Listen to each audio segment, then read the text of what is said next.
In the opening scene, Frieren, the Grouch, is seen reading a grimoire while riding back to the royal capital with her three pals, Himmel, Hyder, and Eisen, after finally taking down the Demon King they've been chasing for 10 years. As the capital's walls come into view, Himmel and the others nudge Frieren to check out the beautiful walls and talk about what's next now that they're all retiring. But Free, who doesn't really feel the time passing, just brushes off the walls and has a chat with her friends, who are pretty nervous about the future. By the end of their talk, they're all laughing and joking around like true buddies. Before long, they roll into the royal capital and get welcomed by the whole city like the heroes they are. Soon after, they stand before the king, who personally thanks them for taking down the Demon King and bringing peace to the kingdom. After the royal meeting, the heroes kick back until night to join the festival held in their honor. When night hits, Himmel and Eisen savor the tasty treats of the city, while Hyder, who was a priest back then, drinks like there's no tomorrow. Himmel spots Frieren being a downer and tells her to lighten up since the king is planning to put up statues of them in the plaza. Frieren brushes him off and keeps waiting for the party to wrap up. About an hour later, the heroes all get together to gaze at the sky and say their goodbyes. After swapping some embarrassing and great memories from the last 10 years, including Frieren's silly blunders during their adventures, everyone except Frieren bursts out laughing. When the noise dies down, Himmel thanks everyone for making the last 10 years a blast. Frieren, the buzzkill, kills the vibe by saying it's just been 10 years, so it's not a huge deal. Knowing how bratty Frieren can be, Himmel ignores her and turns to watch the Era meteor shower, which only happens once every 50 years. As they soak in the once-in-a-lifetime moment, Frieren brings the mood down again by saying the view isn't that great from the city. To help him out, she promises to take him to a better spot in 50 years for a clearer view if he's still around by then. Himmel nods and keeps watching. The next morning, Frieren heads out of the royal capital to keep searching the fringes of the continent for spells and such. Even though Himmel and the others don't get how she views time, they wish her well. So, days pass into weeks, months, and years as Frieren keeps exploring. Over the years, she gathers so much knowledge and experience that she finally decides to take a break. After 50 years of wandering and collecting spells,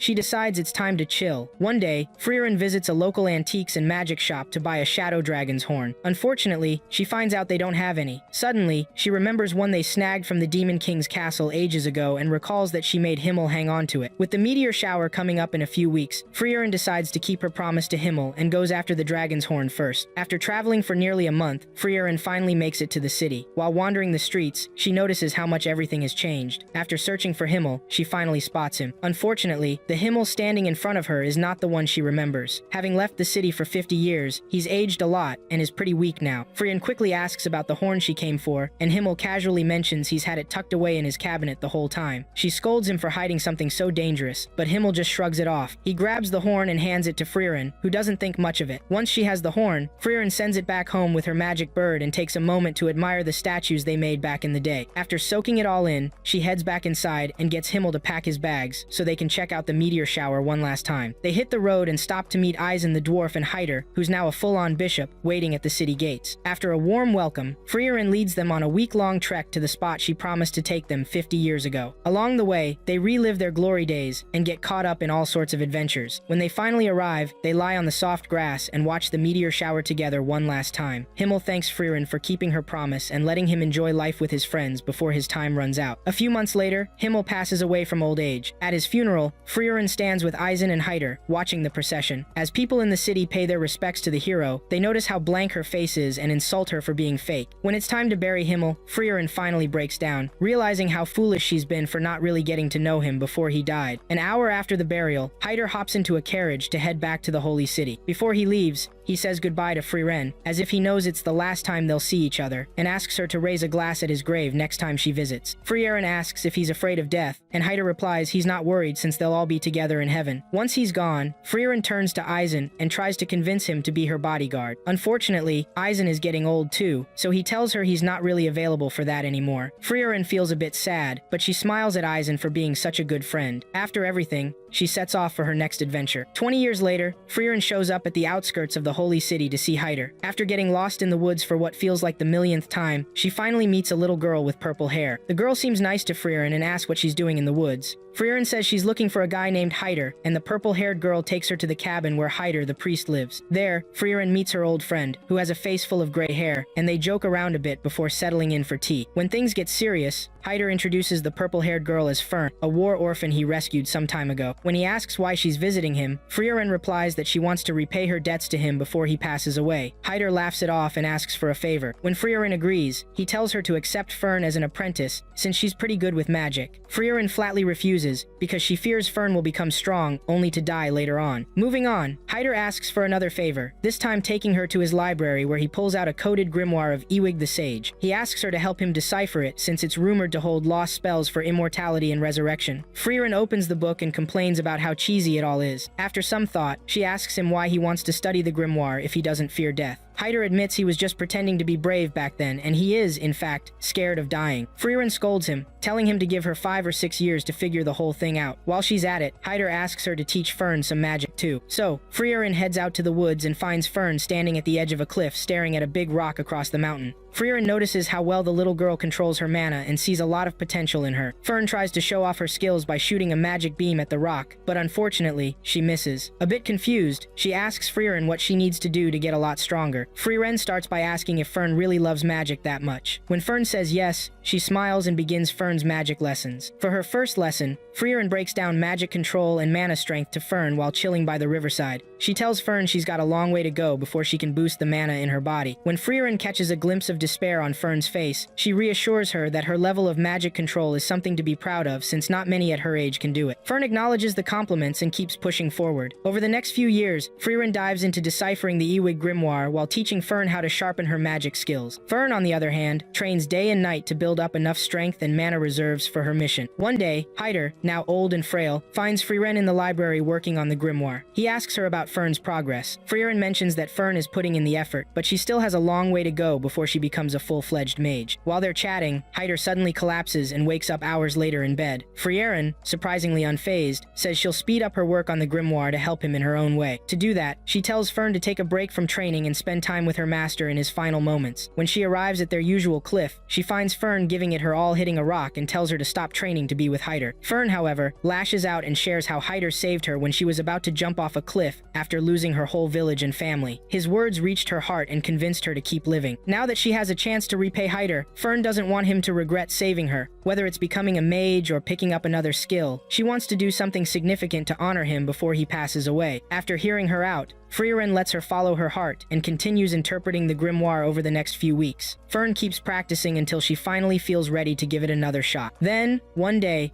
Frieren wraps up the whole grimoire. Turns out there's no spell for immortality or resurrection, and Hyder somewhat knew that. Instead of making a fuss, he stays calm and hopes for a quick death. Hours before he passes, Hyder asks Frieren how well Fern is doing. She tells him Fern is doing great, and Hyder urges her to take Fern on as her new apprentice, especially since Fern is now strong enough to fight alongside her. At this point, Frieren doesn't have much choice. It's her old friend's dying wish. But before she leaves, Hyder tells Frieren to grab her payment from the drawer in the house and to leave before night falls since he fears he might not make it through the day. Frieren tells Hyder to give Fern a proper goodbye so she doesn't feel abandoned. Hearing this, Hyder feels touched by his young friend and calls her a very kind girl. As she leaves the room, Frieren asks Hyder why he saved Fern in the first place. Hyder thinks for a moment and finally says it's because that's what Himmel would have done. Frieren heads to the cliff and sees that Fern has already knocked out her task. Soon after, she swings by Hyder's grave, pouring a couple of bottles of booze on it to pay her respects. After catching the funeral rites, she leaves with her new apprentice, Fern. Next, Frieren and Fern lend a hand to an old farmer, using magic to help him harvest pumpkins. They also snag a scroll with some folk magic tips on how to warm up tea. Fern spots the weird way they're getting paid, and asks Frieren why she doesn't just collect cash. Frieren brushes it off, saying it's her obsession, and she has to keep doing it to stay connected. When they hit the town next, they bump into a herbalist, who takes them to the forest to check out the sorry state of the hero Himmel's statue. The woman reflects on how Himmel saved her when she was a kid during a demon attack on her village, so she feels bummed out seeing his statue in such bad shape. Frieren chimes in, saying he kind of deserves it since he caused a lot of headaches during the sculpting. The herbalist thinks that's a bit off, but she lets Frieren, the elven mage, start cleaning the statue. Once they're done, the herbalist looks around at the dull landscape and wishes it was a bit more vibrant. Since Frieren can magically grow flowers, she decides to spruce things up with some beautiful blooms. She picks blue moon weed flowers, ones she's never seen before. When Fern asks why she chose those, Frieren explains it's because they grow in Himmel's town. To recreate the flowers, Frieren needs to check out a picture to get a mental image. Luckily, the herbalist has a list, so she takes the girls back to her place and shows them a photo of the weed flower. After getting a glimpse, Frieren decides to go hunting for the flowers to copy them. She tells Fern to get ready, but Fern is seen hiding some seed rats from her. They chat a bit and then release the rats into the woods, brainstorming how to find and analyze the blue blue moon flowers so they can conjure them up. Fern is all in, so they hit the road, chasing down every lead for 6 whole months with 0 luck. Finally, they decide to switch it up a bit and go back to the herbalist for another chat. The herbalist is pretty stoked about how long they've been at it, but Frieren thinks it's not such a big deal. When the herbalist asks Fern about their progress, Fern just says no and complains about Frieren's wild obsession with magic. The herbalist laughs, gives Fern a small pouch of medicinal flowers to plant instead, and encourages her to talk to Frieren about her worries. In the next scene, Fern opens up to the upbeat Frieren, showing her the pouch of seeds. While they're talking, a seed rat swipes their pouch and bolts into the woods. Frieren and Fern carefully chase after it, putting their conversation on pause. Along the way, Frieren brings up Fern's odd obsession again, and Frieren says it's all about her love for magic. After a little memory lane trip, they finally figure out where the seed rats stash their stuff. When they reach the tower's base, they spot petals from a familiar blue flower. Frieren floats up to the top of the tower and finally finds a wild patch of blue moon weed flowers. Thinking back to what Himmel told her about how gorgeous they were, she can't help but feel over the moon. Fern pops up wanting to throw some silly questions to get why Frieren loves magic so much. Eventually, Frieren gives her some scenarios until Fern gets it. A few days later, they head back to the statue and plant the weed flowers around it while the herbalist is there. After a bit of light conversation, Frieren places a flower crown on Himmel's head, wishing her buddy a peaceful and well-deserved afterlife. A few months later, Frieren and her apprentice hit up another town to hunt for spells. When they roll into town, Fern chats with her master about splitting the bills and grabbing the essentials to stay alive. After listing off the must-haves, Fern suddenly remembers all the junk her master has blown their hard-earned cash on in the past, the only legit buy being a magical history book or something. They soon hit an intersection where Frieren splits from her apprentice to grab her stuff. Worried about wasting cash again, Fern tailgates her master all over town until they reach a cute accessory shop, looking all confused. Fern hides behind a fountain and sees this weird look on her master's face. Before she can figure out what that look means, a stray cat strolls up to say hi. After giving the cat some love, Fern looks back and catches her master paying for whatever's in this small box she's holding. Not ready to blow her cover, she follows Frieren into the slums and watches her ask a local dude for a spot that sells good sweets and desserts. Shockingly, the hoodlums are way more polite than she expected as they point her in the right direction to a popular dessert place. The guys even walk Frieren out. Fern keeps on her master's tail until it hits her that she hasn't finished her own shopping. Later that night, Fern shows up at the inn and finds Frieren already there. She says sorry for being late and settles in pretty quick. Not long after, Frieren invites her out on a dessert date, and Fern hesitantly tags along. When they hit the outdoor dessert shop, they get a killer view of the horizon, and Frieren tells Fern to pick whatever she wants since she's been saving up for this. Fern talks about Frieren's fave dessert, Merkur pudding, which brings back memories of the boys when they were younger. Back then, Frieren was bummed for not knowing their favorite food, so they filled her in. Moving on, Frieren pulls out the box from earlier and hands it to Fern, who suddenly remembers it's her birthday. Fern opens the box to find a beautiful hair accessory and thanks Frieren in her own way for the gift and for making an effort to get to know her. The next day, both Frieren and Fern wake up to keep hitting the road for their next adventure. On the way, Fern asks her master what to expect this time, and Frieren says she wants to relive the adventures with Himmel and the crew so those memories don't fade away. Hearing this, Fern finally smiles at Frieren for saying something that makes sense. She teases her master for a bit before clamming up and continuing their journey. When they stumble onto an old plot of land, Frieren decides to give Fern some lessons on defensive magic. After checking out her battle skills, Frieren cranks up the challenge and launches a 360 attack on her. Even though Fern ends up hitting the ground in training, she still picks up a thing or two from her master. After a day of training, the duo hit the road again. While heading to their next stop, they chat about defensive magic and the best conditions for casting it. Frieren realizes that Fern hasn't read the magical history book, so she gives her a hard time, calling her a slowpoke for slacking on her studies. Fern takes the jab in stride and keeps on moving with her master. Soon, they arrive at the next village, where Frieren bumps into someone she knows who takes her to see the spot where the elder sage of corruption, Qual, was sealed. Just to give you the scoop, Qual is a demon who caused major chaos in the area 80 years ago, before hero Himmel and his crew sealed him up. Frieren knows the seal has likely weakened over time, so she's here to finally defeat the demon for good. As they move along, the old man tells Frieren that Himmel used to come to the village every year to check on the seal until he stopped about 30 years ago. Each time he visited, he would call Frieren a bad person for not visiting him at all. Luckily, Frieren didn't forget about the seal and is here to keep her promise and take out the monster. When they reach the seal, Frieren feels it and realizes it's unstable. So, she decides to crash for the night and come back the next day to take down Qual. That night, Fern asks her master why she didn't just destroy Qual back then. Frieren explains that he was way too powerful for them to beat. Even as a demon, Qual was known as a strong magician among humans. The hundreds of spells he created back then are still in use today, and they owe it all to him. After throwing out some wild stats about the demon's power, Fern gets anxious and asks her master if she can handle such a foe. Frieren just gets up and asks if Fern really read the magic book. Fern gulps and admits she didn't, not wanting to waste any more energy chatting chatting, Frieren turns in for the night and gets ready for the big showdown. The next day, Frieren and Fern approach the demon seal, geared up for battle. When the moment comes, Frieren breaks the seal and brings the demon back to life. In the first few moments of his new life,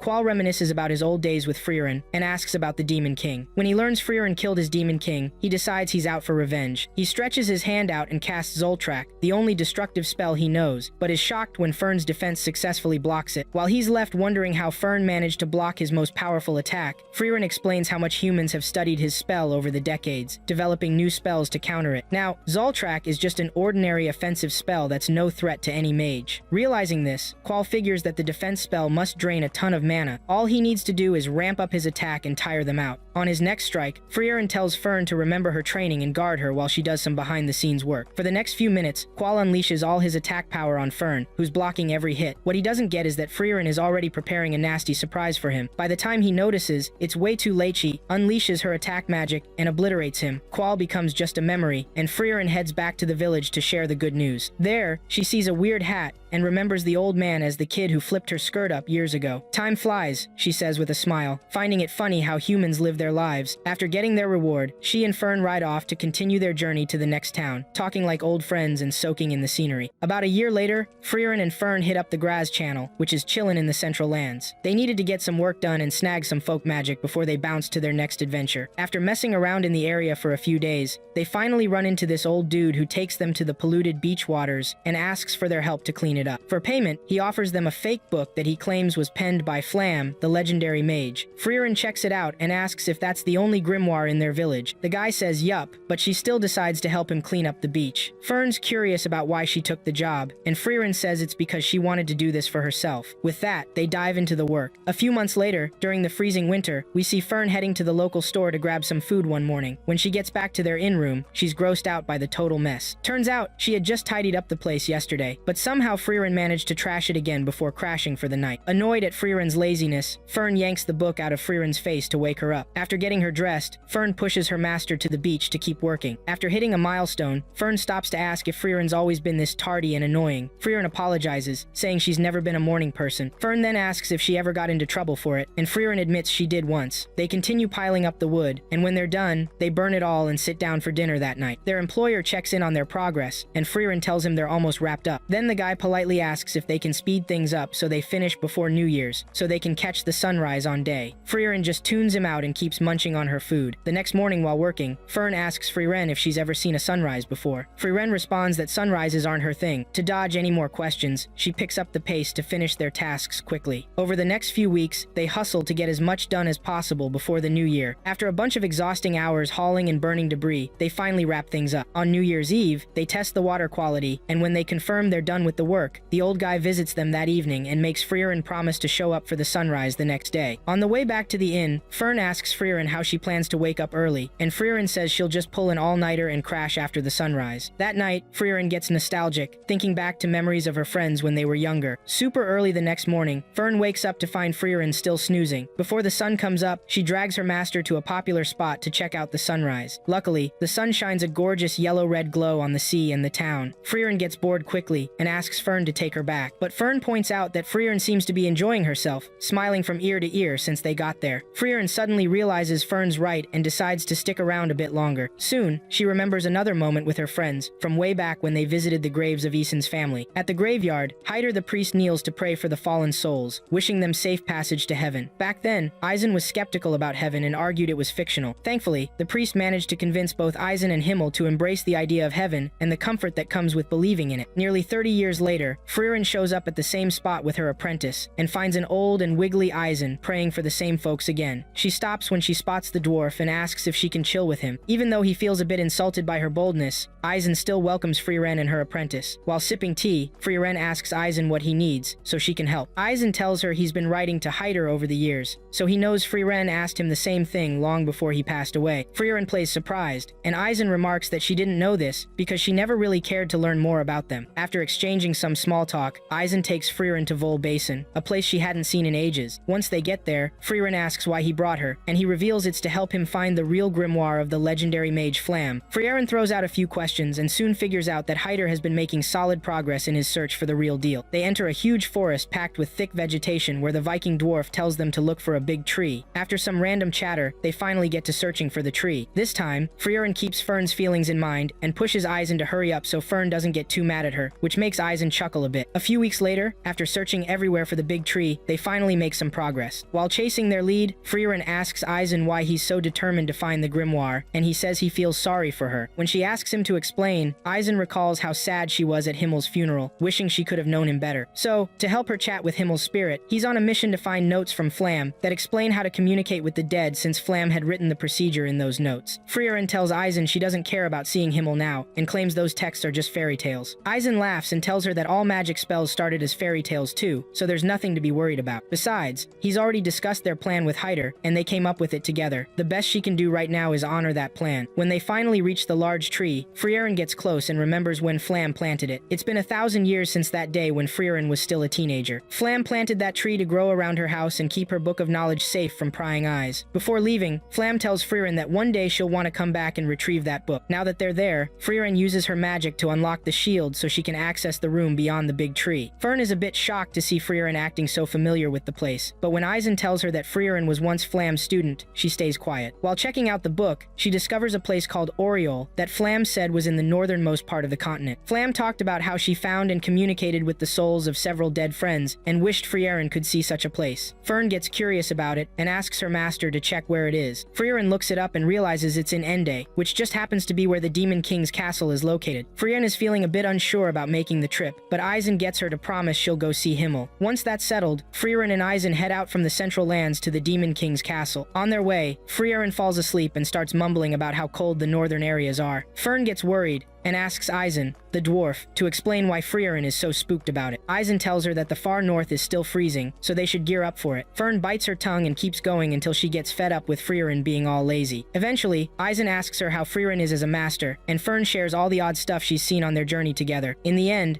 she calls Frieren a weird person who doesn't seem to enjoy much of anything. After hearing Fern's take on Frieren, Eisen thinks back to when they first saw that meteor shower. Before Hyder interrupted the gloomy chat, Himmel and Eisen were trying to get Frieren to take on an apprentice so she wouldn't get bored on her travels. Eisen figures Frieren must be a good mentor before they head back to his place to chill. After saying goodbye to the old dwarf, Eisen wishes Frieren luck on her journey since it's going to take a while. Frieren stops to think about her last visit to a place like that. When she's done, she turns to Fern and tells her their journey will only take 10 years. As Fern and her master start their journey, she takes a moment to remember the last time she had a good chat with Hyder before he passed away. Back then, Hyder was trying to get Fern to behave while under Free's guidance, joking that he'd haunt her if she didn't. Once Fern figured out his tricks, she fired back and made the old guy laugh. As that great memory fades, Fern wakes up resting on Frieren's shoulders. Noticing her apprentice is awake, Frieren tells her to stay sharp since they're arriving at their next stop, the Willy region in the Central Lands. Fern gets it together, and soon they arrive in town to relax. A few minutes later, they pop into a store to stock up on supplies. The lady working there warns them about spooky ghosts haunting the mountain pass they'll have to cross after leaving town. Frieren's curiosity kicks in, and she asks for more info on the ghosts, thinking they might just be undead monsters or something. The woman tells her to ask the locals for more details. Before heading back to the inn, Frieren chats with some townsfolk to gather more information about the ghosts in the mountain pass. They discover that these ghosts are actually loved ones, trying desperately to reconnect with the living. Once they get to the inn, Frieren breaks down how the undead work, telling Fern they're just corpses controlled by magic. But these ghosts look nothing like typical undead. As they settle into their room, Frieren seems scared about what she thinks the monster might look like, and urges Fern not to waste time trying to figure it out. Before bed, Frieren plans for them to leave the village the next day, but Fern convinces her to stay and help out. The next morning, the two head out to the mountain pass to check out the ghost sightings. When they get to the spot where people have been disappearing, Fern goes on high alert and tells her master about the illusions monsters use to trap people. Frieren recognizes a specific monster that's good at using that magic and names it Einsam. This greedy, crafty monster only eats humans by creating phantoms that look like the victim's dead relatives to lure them into its den. Luckily, mages have an easy time with it since they can blast it away with high mana spells. Frieren asks Fern if she can really shoot shoot down an apparition of someone like Hyder without feeling guilty. Fern reassures her not to worry, so they keep moving. Eventually, the atmosphere shifts to a dark, foggy landscape. They get ready to face any phantoms that show up. Just moments later, Hyder's ghost appears behind Fern, calling out to her. She turns to see his ghost, but freezes up just as she's about to shoot it down, captivated by the sweet words from a cherished memory with him. Figuring out what's going on, Frieren prepares to take out Hyder herself. As she's about to, Himmel shows up too. Unfazed by the creepy ghost, Frieren tells Himmel to say what he needs to say, and he tells her to shoot him. She does it without missing a beat, pushing Fern to follow suit. Once they finish shooting, Fern breaks down a bit, snapping back to reality. Frieren tells her to stay calm for when they face the real Hyder and Oriole. Hearing this, Fern regains her composure and continues to follow her master. After traveling for a few more hours, the duo finally made it to Regal Canyon, right in the heart of the land. They ducked out of sight when they spotted a red fire dragon snoozing in its nest. Frieren checked out the pile of junk the wild dragon had swiped from past adventurers, and then noticed a grimoire, instantly getting super interested in snagging it. But first, they had to deal with the dragon one way or another. For their first attempt, Frieren had Fern blast the dragon with a basic attack spell. When that didn't work and the dragon woke up, Frieren ditched Fern, leaving her to face the dragon solo. It didn't take long for Fern to realize just how dangerous that dragon was, and she soon bolted to meet up with her master in a safer spot. After some serious thinking, they decided they needed a buddy. That night, they tracked down Eisen and talked things over with him. Eisen suggested they find his old apprentice, Stark, who now lived in a village nearby the canyon. When Frieren asked Eisen if this guy was any good in a fight, he clammed up. The next day, they finally got to the village and quietly looked for the dude. Along the way, Fern brought up the grimoire in the dragon's nest, and Frieren explained that it had a spell that could see through people's clothes. As they debated the spell's usefulness, a grandma popped up and let them know that Stark was looking for them. On their way to Stark's hideout, the woman shared the backstory of the hero, Stark. Apparently, the dragon had attacked the village 3 years ago and left after a long standoff with Stark, who had just appeared out of nowhere. After hearing such an epic tale, Frieren and Fern felt hopeful about Mr. Stark. When they finally reached his training spot, they found the spunky redhead trying to show off a scar from an earlier fight. Once he realized Frieren's identity, he got serious and asked if his master had sent them to drag him back. Frieren told him she needed him to be their frontliner in taking down the solar red dragon together. Before saying yes, Stark asked Frieren why she wanted that grimoire so much. She explained it was because a friend complimented the spells she used to collect, which sounded pretty absurd to Stark, but then he agreed to help,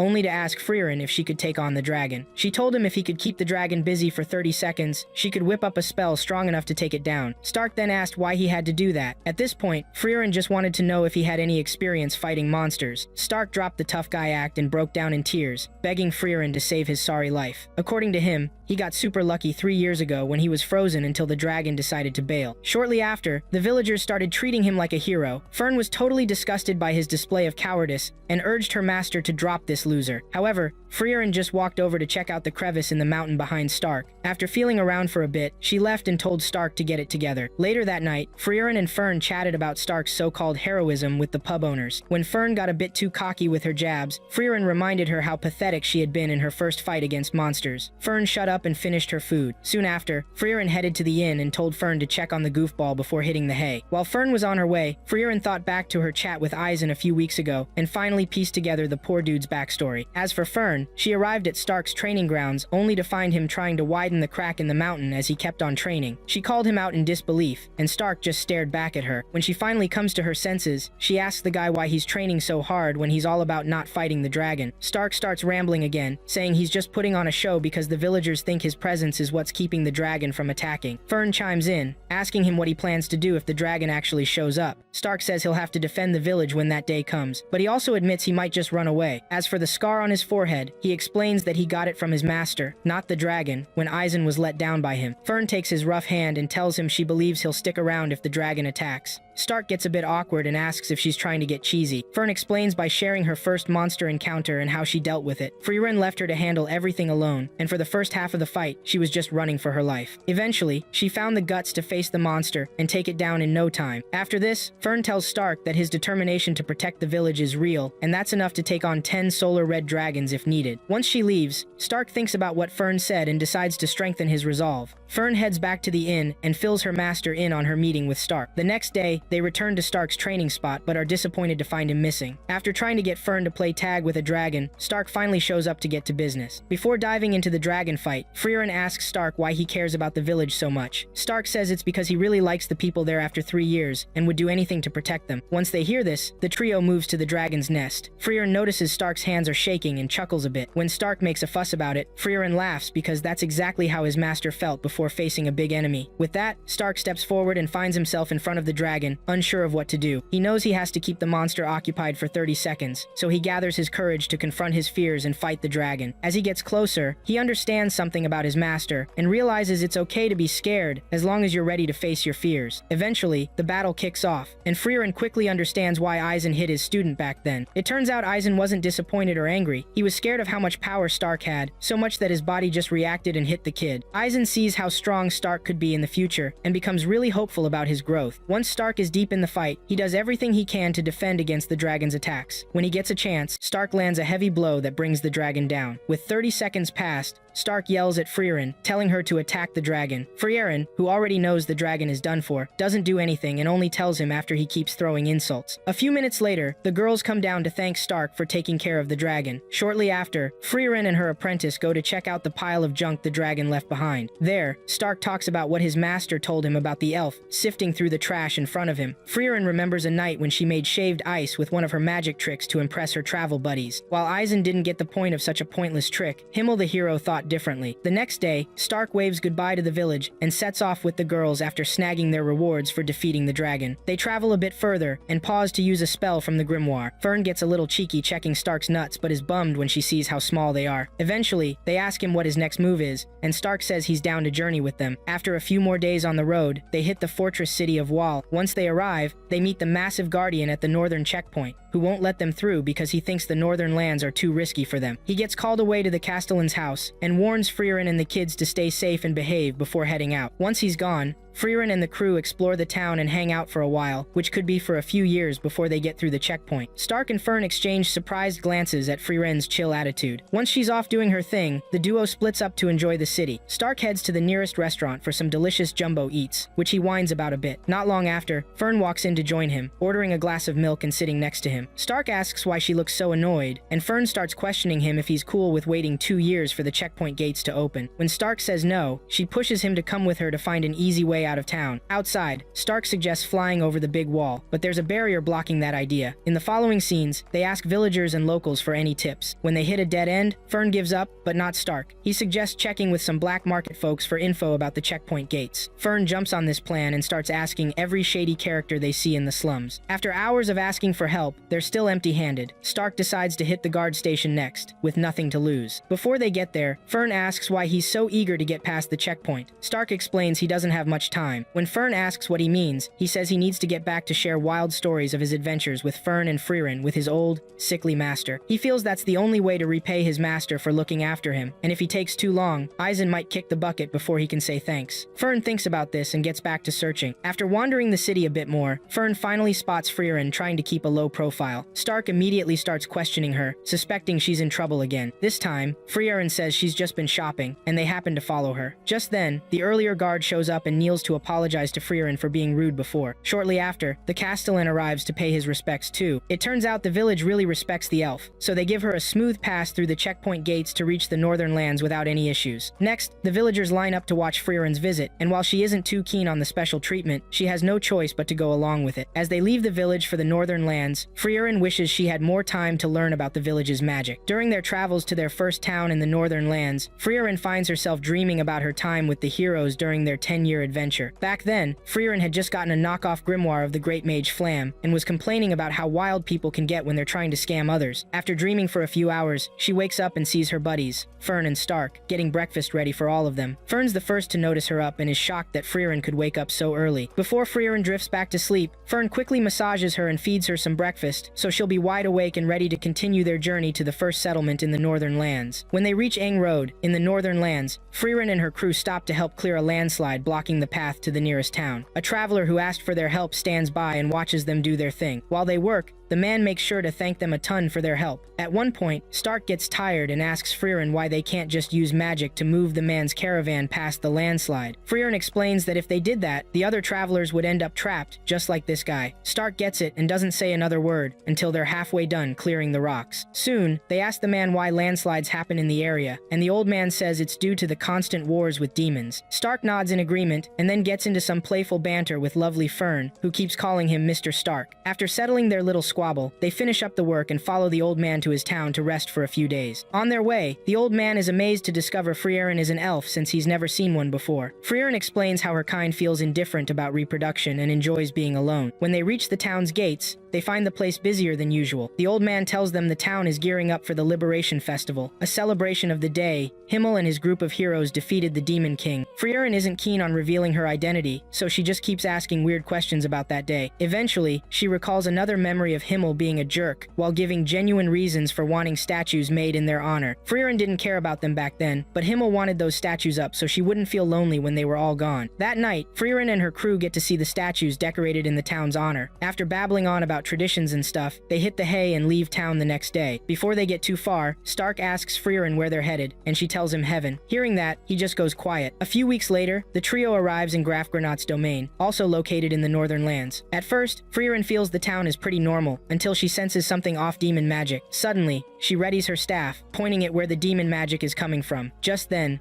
3 demons appear from the gate up ahead with Graf Granat, and Frieren is ready to take one out. Luckily, the guards manage to stop her before things escalate. Soon, Graf and the so-called demon peace envoy, Lord Lugner, approach to size up this imposter. Lugner asks Graf to confirm he didn't send the assassin after him. Granat assures him that Frieren is acting on her own. Lugner believes him and bends down to inspect his new foe. After a little aggressive back and forth with the mage, Graf has the guards toss Frieren into the dungeon for now. Hours later, Stark and Fern check in on their master down in the dungeon. They break the news that she's been sentenced to 2 years in the slammer, and Frieren just shrugs it off like it's no big deal. When they finally get to the real topic, Fern asks if Frieren knows about Aura the Guillotine, and Frieren mentions that the demon is one of the 7 sages of destruction who served the Demon King. Fern goes on to explain that this demon's been battling the town forever since regaining her powers and hasn't come across anyone strong enough to take her down. After all this time, they're hoping to strike up a peace deal. Frieren rolls her eyes at the demon's obvious attempt to undermine the town from the inside. But when Stark doesn't believe the demons have hidden agendas, Frieren decides it's time to school him on how serious a threat these demons can be. She shares a story from her last run-in with demons back when she was hanging with Himmel and the crew about 80 years ago. One night, the whole village cornered and shunned a demon child for munching on the daughters of one of the locals. When it came time to finish off the demon, Himmel hesitated because the kid looked cute. Frieren, tired of all the drama, stepped up to take the little brat out, but then the village chief, who's a total fool, showed mercy and took the demon boy in, thinking he could turn him good. Turns out, that was a huge mistake, because later on, the demon boy flipped the script and killed the chief, so he could replace the daughter he gobbled up with the chief's own kid. When Himmel and the others found out, they had no trouble putting an end to the demon. Even in his last moments, the demon still tried to mess with the humans' heads, and Frieren asked why. The demon replied that humans teach them to use words as tools for deception. After her story, Frieren lays out the truth for her crew, and pushes them to keep investigating. The next day, Lugner and his 2 lackeys kick back, waiting for Graf Granat to show for their meeting. While they're hanging out, they chat about that weird mage who popped up in town yesterday. Lugner is pretty sure he's seen her before but can't quite place her. Meanwhile, Frieren senses trouble brewing in the town and figures she might need to bolt from prison when chaos kicks off. When Graf finally arrives, he takes the demons to his late son's room and shows them the sword his son proudly fought with before getting taken down by Aura a decade ago. After sharing some more about his son, Graf turns on Lugner and threatens him. Lugner scans the room and plays the family card, telling Graf that his own dad was killed in the same battle, which is why he's there trying to negotiate peace. Hearing this, Graf softens up and decides to lead them to the meeting room. On the way, Liney, one of his subordinates, asks what a father is, and Lugner admits he doesn't know. At the balcony, he tells her to wait until they get to Graf and to persuade him to lower the town's defenses so Lady Aura can snack on the humans there. When he asks about the other lackey, Drott, Liney says the idiot went off to deal with some hindrance. Just then, Drott pops up in the dungeons, takes out the guard on duty, and finds himself face to face with Frieren in her cell. The idiot thinks Frieren Frieren is an easy target he can take down. Frieren gives him a fair warning that she's tougher than he thinks, but of course, he doesn't listen. Before showing off his secret magic wires, Drott asks Frieren who she thinks she is. Frieren claims she's stronger than Aura the guillotine, and Drott just laughs, thinking she's bluffing. But then, he reveals his killer wires wrapped around her neck and lifts her into the air. Frieren, already anticipating this, gathers mana around her neck to block the wire from slicing through. Drott gives her props for her quick thinking, noting that a typical mage would have freaked out by now. Then, he tightens the grip of the wire, aiming to cut through both her mana and her head at the same time. Frieren rolls her eyes at his smugness, thinking he could take her down with just that. But before Drott can finish a thought, Frieren slices off one of his arms. In a flash, her hands find their way to his neck. He begs for mercy, but she ends him before he can even get those words out. After taking down one demon, Frieren knows she needs to report this to Graf, so he's aware of the other two. But when she steps outside the dungeon, she finds the headless guard and makes a run for it before anyone realizes she's escaped. Meanwhile, Fern and Stark are chilling over a big lunch at some random restaurant in town. When they finish eating, Fern jumps up and tells Stark to follow her to the palace to directly ask Graf to free Frieren. If they can get her out in time, maybe they can handle those annoying demons before they wipe out the town. But before they even move, Stark takes a moment to acknowledge how strong that demon, Lugner, is. He remembers how he and Fern never even got a look from him when they first met, and it freaks him out so much that he starts shaking and spills his drink. As he cleans up the mess, he warns Fern to be careful of those demons, since they're probably with Graf right now. Fern doesn't see a problem with that, and urges Stark to hurry up so they can get there fast. Right after Drott goes down, Liney and Lugner notice his mana fading. Instead of getting mad, they wonder who that super powerful mage is. Lugner feels like he's seen her before, but can't place her. Before they can figure it out, Graf bursts into the room with his men, accusing them of sending Drott to take out their guard behind their backs. Lugner tries to deny it, but all signs point to Drott, who isn't around to defend himself. Graf knows Frieren is a strong mage, and wouldn't attack a guard. With nothing left to lose, Graf orders his men to surround Lugner and Liney. Soon, swords are drawn, and Graf demands Lugner produce his man to clear things up. Frustrated, Lugner decides to take matters into his own hands. Without hesitation, he slices his own skin and uses magic to turn his blood into a long, sharp blade, which he uses to take down all the soldiers except Graf. After disposing of them, he turns to Graf and engages him in a short fight before stopping to explain what words mean to demons. Then he triggers Graf by trash-talking his son's memory before stabbing himself with Graf's own sword and plunging it into Graf's torso with that magic blood blade. With Graf wounded, Lugner has now taken control of the castle. He halts the fight immediately and locks Graf up until he reveals how to break the barrier protecting the town. That evening, Fern and Stark spot Frieren walking through the town square with her cloak pulled over her head. They recognize her right away and follow her to a hidden spot to chat. Frieren fills them in on everything that went down in the cell, including the guard Drott put down. She asks for their take on things. Fern responds logically and pleads with Frieren not to ditch them in town. Frieren grins and reassures them not to sweat those two losers since they're not as tough as they think. With that, she turns away from her friends and heads off to tackle her next mission. Before she can get too far, Stark drops to his knees, begging to stay behind, but Fern is so embarrassed by his antics that she yanks him back into town. Not long after, Frieren uses her long-range magic detection skill to scope out the country for any big mana sources. She soon picks up on one about 10 kilometers away from the town and realizes that Aura, the guillotine, one of the 7 mages of destruction, is hiding her army right under everyone's nose. Frieren smiles at the chance to face a serious opponent, hoping Aura will be worth her while. Later that night, Stark and Fern sneak into the mansion under the cover of darkness to find Graf and take out the peace envoys. They check a few shadowy rooms and manage to enter the mansion through an open window. While they're creeping around, they spot Lugner on one of the upper floors with Liney and a wounded Graf tied to a chair. Before he starts torturing the poor guy, he explains the concept of magic and how demons have banded together to create spells that outsmart humans. He goes on to recognize geniuses like Flam, the legendary mage, cursing people like her for building barriers like the one around the town that's held strong over time. He grumbles that if it weren't for her, they'd have wrapped this up way before now. Now that he's got Graf in his clutches, Lugner demands Granat teach him how to break the town's barrier. He gives Granat one last chance to spill the beans on where the grimoire to undo the spell is, but Granat stays tight-lipped. Fed up with the silence, Lugner leaves him to ponder his options and continues searching the mansion for the grimoire with Liney. Once he's gone, Stark sneaks into the room where Granat is locked up to rescue him. Just as he's about to untie the guy, Stark starts shaking with nerves, and Granat notices. They have a quick chat until Stark manages to steady himself and frantically tries to cut the tough rope. Granat soon loses hope and tells Stark to take his necklace to show the guard so he can start getting the citizens out. Stark gets to his feet,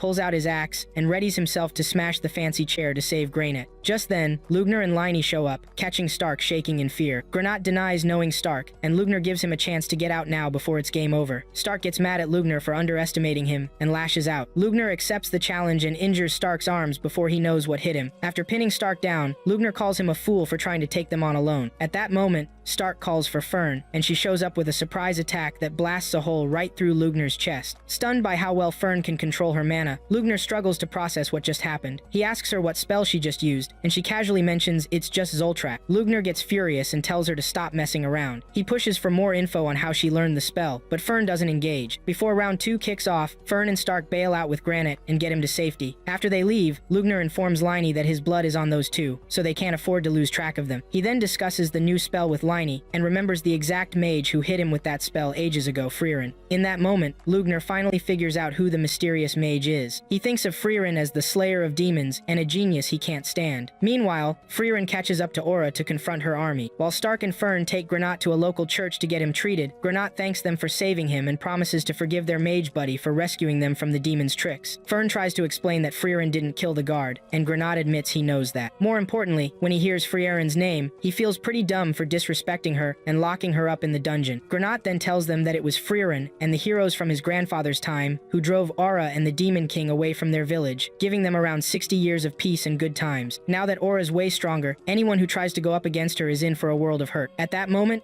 Frieren runs into Aura, her old frenemy, and politely asks her to crawl back to wherever she came from and leave the town alone. Naturally, Aura's not just gonna back down, so she sends some of her undead soldiers to take on Frieren. Frieren easily defends herself against the soldiers, and soon finds herself surrounded by Aura's puppets. After a quick catch-up with her old pal, Frieren recognizes some armor on the puppets and makes up her mind to take down Aura for good. In response, Aura brings out her secret weapon, the Scales of Obedience. Back at the church, Granat explains what Aura's special weapon does. The Scale of Obedience gets activated when Aura places her soul and her enemies on either side and waits for the scales to tip based on who has more mana. The one with less mana gets forced to obey her forever. It's a super risky weapon, but with Aura's 500 years of life, she's got one of the biggest mana reserves in history. She's never lost the bet, not even once. To wrap it up, Granat warns the adventurers never to underestimate the magic skills of the 7 Sages of Destruction. After hearing him ramble, Fern asks if there's a way to counter it. Granat explains that while the scales are fair, no one's had as much mana as Aura in the last 500 years since she became a Sage of Destruction. Fern then asks if there's a way to fight it, and Granat says there is. Apparently, if a soldier with a strong will gets caught in the trap, they can resist the obedience spell temporarily before eventually getting taken over. During that brief time, Aura would struggle to control them. If she finally gets control, she'll dispose of them afterward. Meanwhile, Frieren starts getting overwhelmed by the sheer number of zombies, so she uses a big chunk of her mana to break the magic, putting them under Aura's control. This surprises Aura, who asks Frieren why she didn't use flashy spells to wipe them out like she did 80 years ago. Frieren replies it's because Himmel scolded her for it. Aura tells her she's free to do whatever now that Himmel is gone, and Frieren takes that to heart. She stands up and decides to take out the demons without holding back. Stark gets dressed after making sure Graf is taken care of, so he can head out and track down the demons. Fern warns him not to get too cocky because those demons can be seriously tough. But Stark says someone has to step up and stop them, so he's off to do what he needs to do. Fern gets inspired and wants to tag along, but Stark tells her to focus on getting the townsfolk to safety while he looks for Frieren and urges her to come help them take down the demons. They agree on this and get ready to split up. Before they part ways, Fern spots the blood on Stark's arms and freaks out a bit. Stark teases her back, pointing out the blood stain on her robe and asking about it. She quickly realizes there's mana in the blood and chucks the robe. Just as she's about to take off Stark's robe, Lugner and Liney sneak attack them. Lugner stabs Fern and pins her against the wall, while Liney slams Stark down with an axe. After the first hit, Stark gets back up and recognizes Liney's move as one of Eisen's techniques. Meanwhile, Lugner talks for a bit before getting to the point. Fern plays along, letting him ask her a few questions to stall. Lugner underestimates her and shifts to asking about Stark's strength. Fern tells him Stark's Eisen's top student, but Lugner brushes him off even more. Then he asks where Frieren is, and Fern says Frieren bolted because he killed a guard. Before firing off another question, Lugner steps back to think. He finally figures Frieren must have run to hunt down and take out Aura. While he's distracted, Fern grabs her staff, breaks free from Lugner's hold, and threatens him. After calling him out for being a proud jerk, she warns Lugner she'll put a hole in his chest. Lugner dares her to try, claiming he'll have her head flying off before she gets close. Right Right before they clash, Fern remembers asking Frieren about her magic strength on an otherwise normal day when they had just taken down a bunch of demon horses. Frieren had mentioned her speed in casting spells, which is why she usually made Fern handle the demon cleanups. Just before things get tense, there's an awkward silence. Then, in a flash, both Fern and Lugner launch into an attack and defense at lightning speed. From the exchange, Fern spots Lugner's weak Spothus heart. With that in mind, they dive into their battle. Meanwhile, Liney stands over Stark's unconscious body, thinking she's done with the fight. Just then, Stark gets back on his feet and tells her not to feel too satisfied. Yeth's still in the game. Liney readies herself and goes back on the attack. Meanwhile, Lugner and Fern are going all out against each other. After taking a ton of hits from Fern, Lugner finally admits that she's got some serious skills and curses Frieren for teaching her to be a proper mage. To take her down, he plans to keep attacking until she runs out of mana. What he doesn't realize is that Fern has way more mana in her tank than he ever thought. For the next few minutes, he takes her relentless barrage of attacks until he's forced to call Liney for backup. On the flip side, Liney keeps the pressure on as Stark tries to defend against her strikes. They hit a stalemate, and Stark asks her how she's so good at copying others' techniques. Liney gives him a quick rundown while still battling him and manages to pin him down again. Without letting him catch his breath, she keeps attacking, cornering him even more. Stark ramps up his defense until he finally loses his cool and gets hit on the shoulder by one of Liney's attacks. Before he throws in the towel, he remembers a lesson from his master, Aizen, who taught him that losing is just a perspective for a warrior, and as long as he stands to fight, he can never really lose. Knowing he still has some fight left in him, Stark stands back up and realizes that his master's hits were lighter than he thought. He faces Liney one more time and lets her land a cut on his belly with her imitation axe. At the same time, Lugner and Fern expand their attack range, while Liney slices through Stark's wide-open defense. Now that she stepped right into his trap, Stark unleashes his lightning strike to take her out. Lugner notices something's off with Liney's mana and gets momentarily distracted. Fern seizes that moment to hit Lugner with a Zoltrax spell, blasting another hole in his chest and this time, yanking his heart out with the attack. Before diving back into the main story, we get a flashback to Frieren's early days with her master, Flam, 1,000 years ago. After being saved from death by the legendary Mage, young Frieren is seen wandering the woods with Flam, chatting about the dishonor of deceiving demons. Flam brings up that jerk Basalt who wrecked her elven village and explains that demons are all scumbags who don't care about honor or fairness. So, why should she, a human, play by their rules? If being called a disgrace to humanity means outsmarting demons and taking them down before they catch on, then she's all in. After getting nailed by a deadly attack to the heart, Lugner just sits there, accepting his fate. Right before Fern finishes him off, she asks about Frieren's fight with the so-called Lady Aura. Lugner isn't sweating it because he thinks Frieren is gonna lose. When Fern asks why, he says it's because Lady Aura has tons more mana than anyone else in the demon army. Lugner underestimates Frieren and tells Fern she'll lose if Aura weighs their souls based on obedience. Fern snaps back,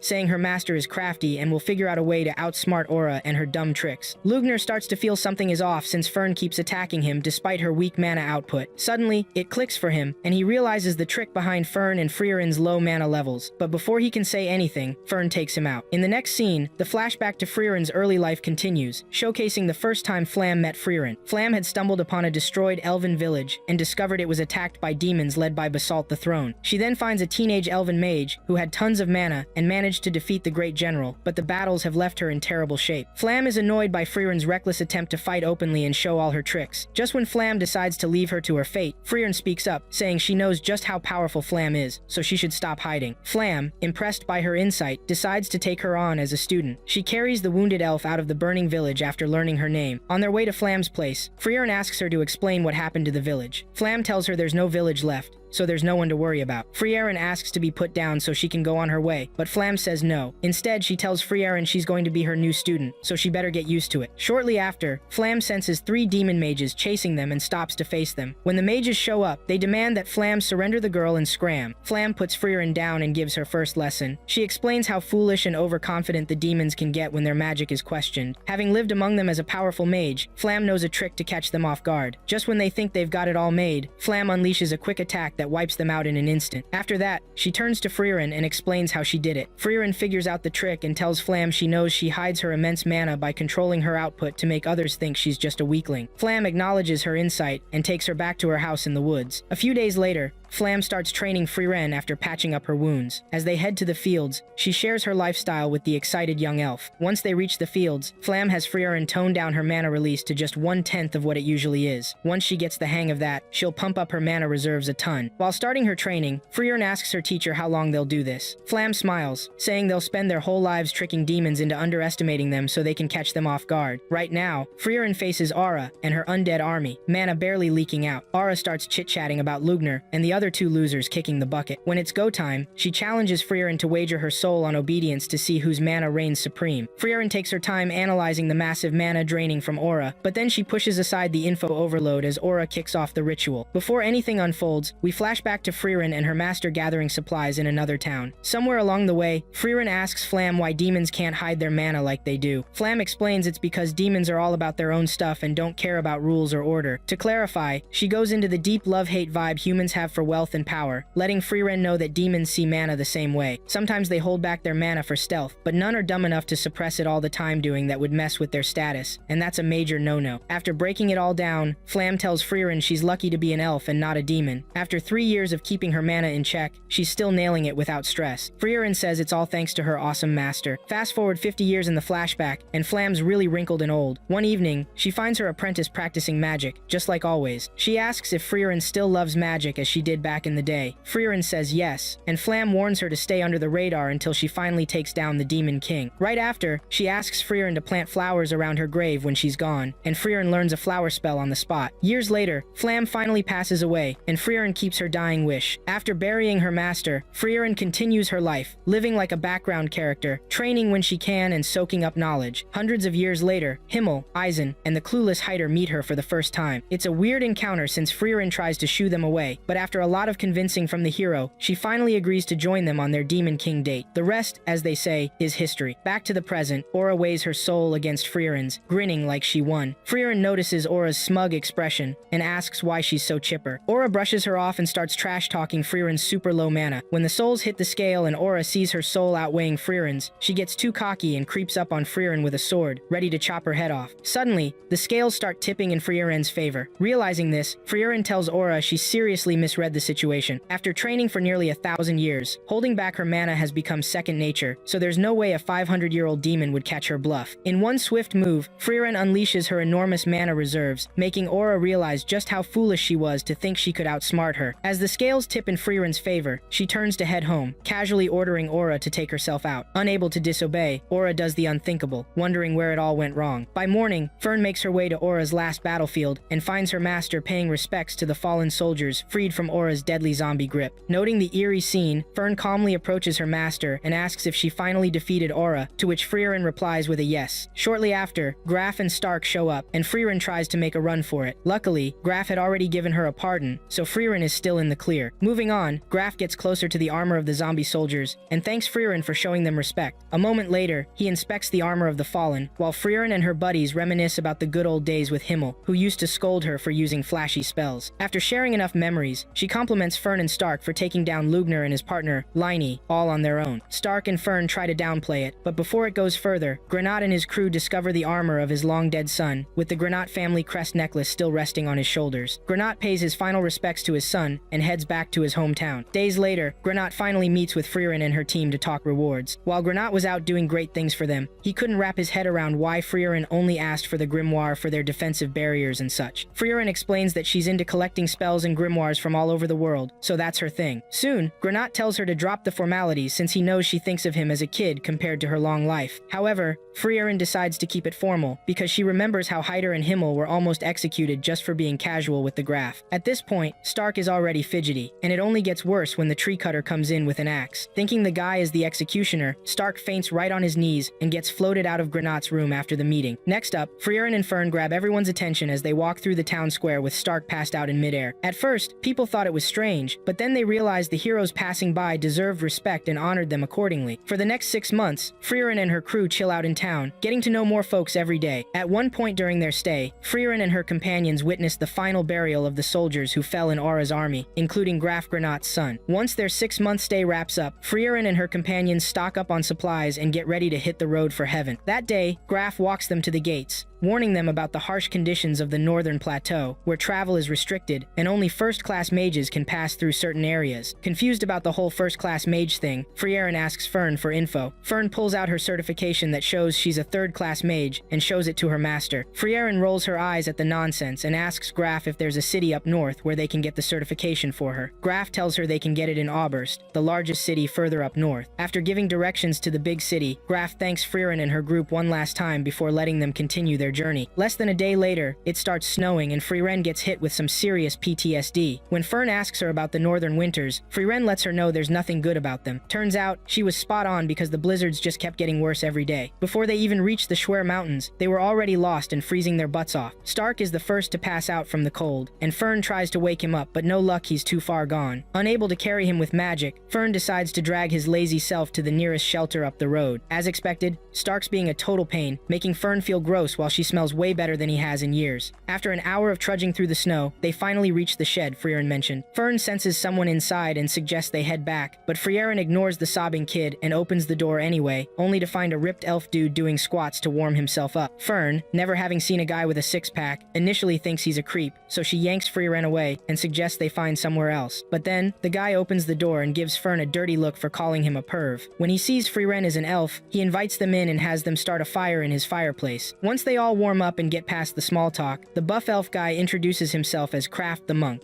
After they exchange names, they chat about where they're headed. When Kraft finds out they're going to heaven, he praises them for being righteous. Frieren tries to downplay it, but then Stark's body gets colder. While they're worried about him, it turns out he's just deep in his feels thinking about his favorite dessert. When he finally wakes up, he finds himself in Kraft's arms and flips out, waking the others. Turns out, Kraft just covered him up to share some body heat. Once he's back to reality, Stark checks out the monk's hot bod and asks him about his workout routine. After learning Kraft's name, Stark asks him to train him, but before they get into that, Kraft has the girls follow him outside to dig up some supplies from his food cart, which got buried in the snow. On the way back to the shed, Kraft asks Frieren if she knows anything about him, but when she says no, he tells her he doesn't know anything about her either. Fern tries to brag that she was the one who defeated the Demon King with the hero squad, but Kraft is clueless about demons. Once they get back to the shed, they settle in there for the next 6 months until winter wraps up. During that time, Stark trains with Kraft as much as he can to gear up for their next adventures. When it's finally time for them to split, Kraft gives Frieren this cool carved necklace and starts talking about this goddess that everyone seems to be into. Frieren straightforwardly tells him she's not into that whole pious thing at all, but Kraft wishes for everyone's sake that the goddess is real. He feels like,